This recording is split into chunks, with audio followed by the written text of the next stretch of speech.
What's up, y'all? Welcome to another episode of Two Dope Brothers. I'm Brady Septillion, and that is. Jamie Starr. I hope y'all doing well today. We got some great stuff we're gonna talk about. We got this just in. We're gonna talk about Monique. I know what y'all might be saying. Weren't y'all months late talking about Monique? Yeah, we've been kind of busy. What you think, Doc? The Monique situation with the Netflix deal was quite interesting. I think the way she presented it didn't make herself look good in a very good vantage point. It almost sounded like she was begging and making a plea, and she's starting to have a little bit of a history with that, and it's coming across as complaining, even going all the way back to the situation with Precious and the Oscar thing, and she's saying that they wanted her to do a bunch of stuff at her own expense, which I think to market the movie, and even though they may have only paid her $50,000, I still think that there's some other accountability that an actress or an actor has to take claim for in promoting that particular product. And so when she started with that, with what was the gentleman's name that does Empire? Lee Daniels. Lee Daniels, and now all the way up to this Netflix thing. I don't think it's making her look. It does not. It's not shining a good light on her. But she's always been known as being difficult. I think the disconnect for me happened when I didn't necessarily have an issue with her saying she didn't want to go international as far as promoting the movie because she did all of the domestic promotion. So I think she was within her right because at some point, as a business person, you have to draw a line in the sand. You took less pay to be a part of something bigger than yourself. So kudos to you for that. And then at some point, you have to draw a line for your artistic and business integrity. How she went about doing it, I think may have been a bit harsh, but I'm okay with her doing that. My biggest problem with what is taking place with the Netflix thing is she put all these numbers out here. And I like Monique. I think she's ignorantly funny. I don't tune in, you know what I'm saying? Like I don't tune in to Monique to get Paul Mooney's take. She's not on that level. And she really lost me when she said she's the most decorated female comedian to walk the earth. Like, I'm like, you just slapped Whoopi in the face. And granted, Whoopi didn't kill stand-up forever, but Whoopi transcended what a woman comic or female actress can do in Hollywood.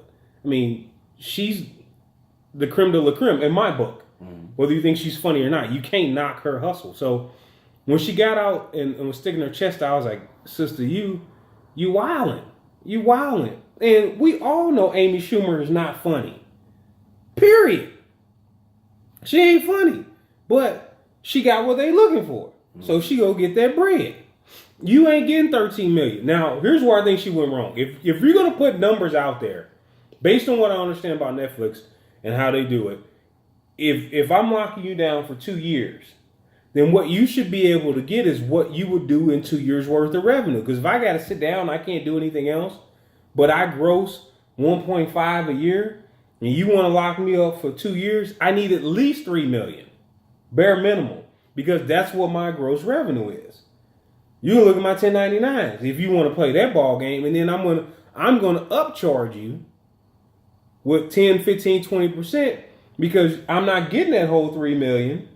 Because I got to pay other people, and we don't know how the production credits and all that stuff's going to go. So we might be in a $3 to $5 million range. Now that's pure business. If she had came out like that, then you couldn't have got mad at her. Right. Forget everybody else. This is what I make for 2 years, but you want to give me what was it, 300,000, 500,000?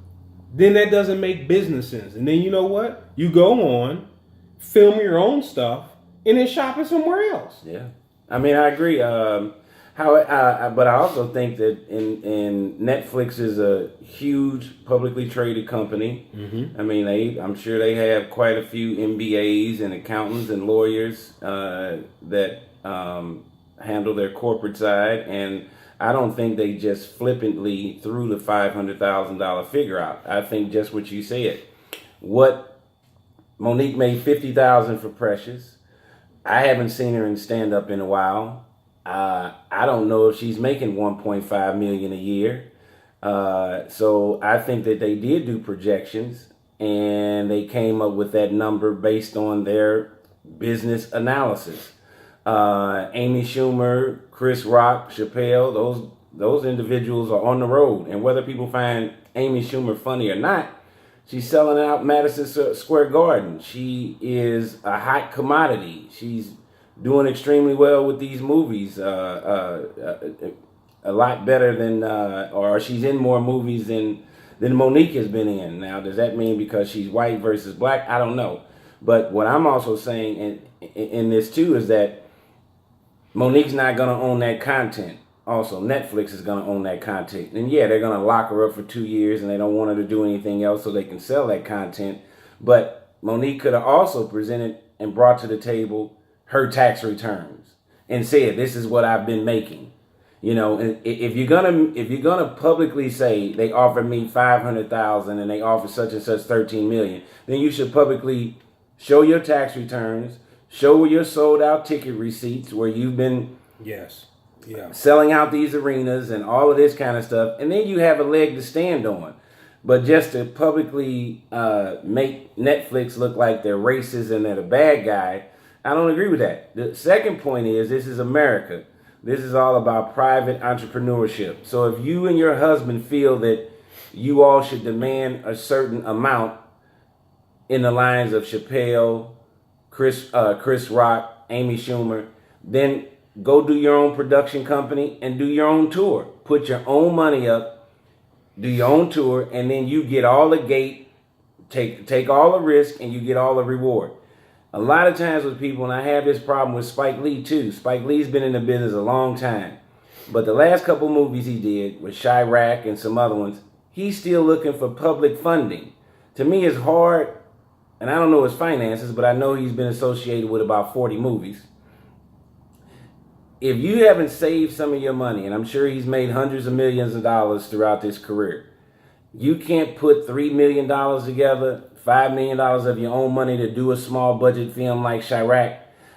It gets to a point to a certain degree where we have to stop trying to go get funding for everything, but we want all the reward. And at the end of the day, you could have the greatest idea.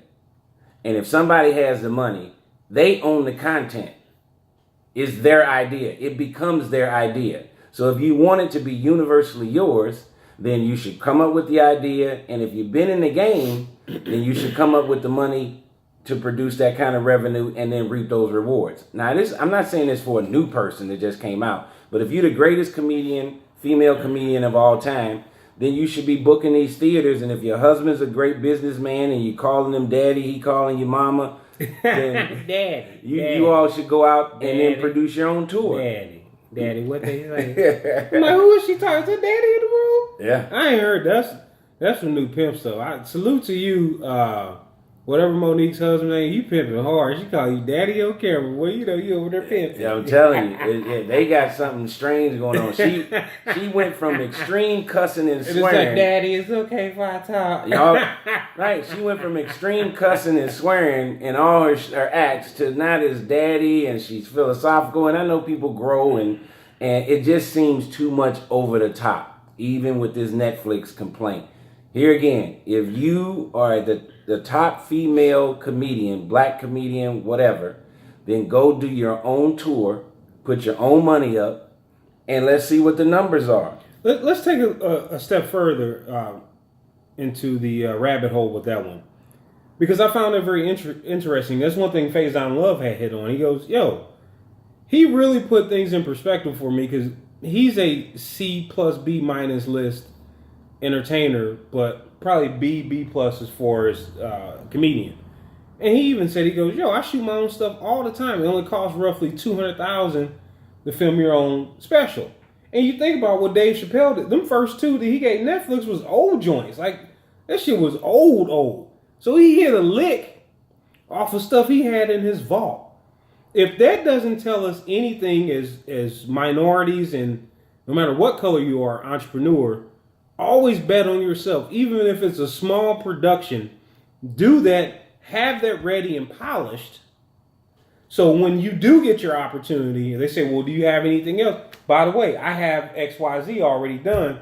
What you want to do on this? That makes you more marketable. Instead of just coming to the table, well, I need this from y'all to do this, which is hitting on your point. Do whatever you can where you are. So when you're getting to the next level, even though the numbers may not be what you want it to be, then you're starting to put money away so you can bet on yourself. Now, as far as Spike Lee's concerned with OPM, for y'all don't know what that means, other people money, I can see how someone in his position may still be playing that game. I don't necessarily agree with it, especially for those documentaries that you may feel strongly about. And if he's the type of business person I think he is, he should have a 501c3 set up anyway, and he could literally fund that through his 501c3, so it's a write-off. So if it does tank, it goes against the income that he has coming in. So I think there's creative ways to do this financially. I just think we as minorities and small business owners have to be smarter with our money. But I still understand going OPM. I would hope that Spike would be in a position to where he didn't have to do OPM. But, we can't count nobody's pocket. Yeah. Yeah, but here again, and we could have the greatest ideas in the world, but whoever finances is going to own the content. And at some point, you have the Will Smiths. We have a lot of wealthy black people in America today. And for them not to have their own production companies and creating their own content and financing it, that's the operative word for me, and financing it. See, everybody wants the reward, but very few people want to take the risk. And like you said, Monique could have done a one show, a 2 show deal, filmed it, put the money up, and then sold it to Netflix, and set up a situation where they split it. Or she could go on tour for a year, finance that, do small venues, do theaters, sell them out, and in a year, Netflix is not going anywhere. So if the money wasn't right the first time, how do we know that $500,000 doesn't turn into 5 or 10 million within 2 years? I mean, what's the rush?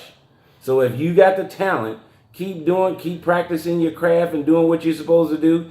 Get your name out there, and they'll come back to the table. And then now you have more control and more power and can demand what you want to demand. If the people support you and the people want you, nobody, Netflix, anybody can't tell you what your number is. But you have to go out there and show that.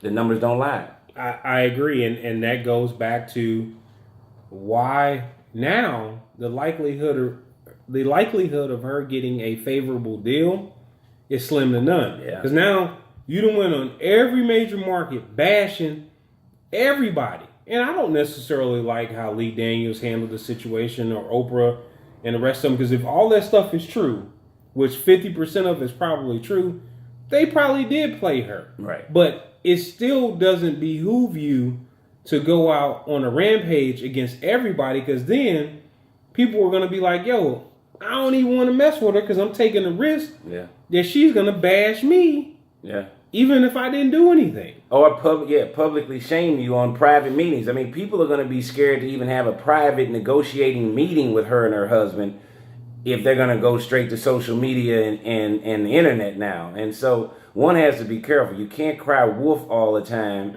and then expect somebody to treat you like a lamb. I mean, it just does not work that way. Those meetings and some of that stuff should remain private. You making a public forum. She's not going to beat Netflix. Mm-mm. It's not going to happen. Not as one person. No.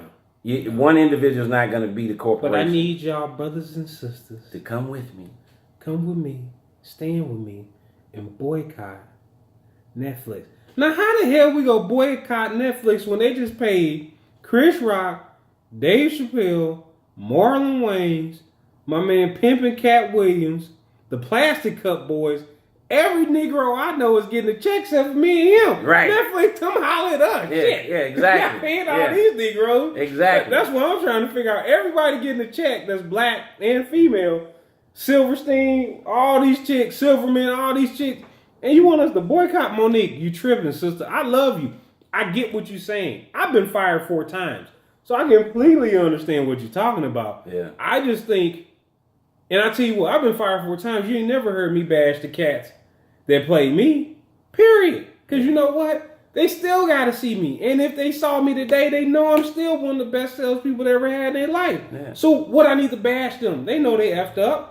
Right, but what you did was, even being, knowing you, even having been fired, which we all have been fired from jobs, you went out and still created your own companies.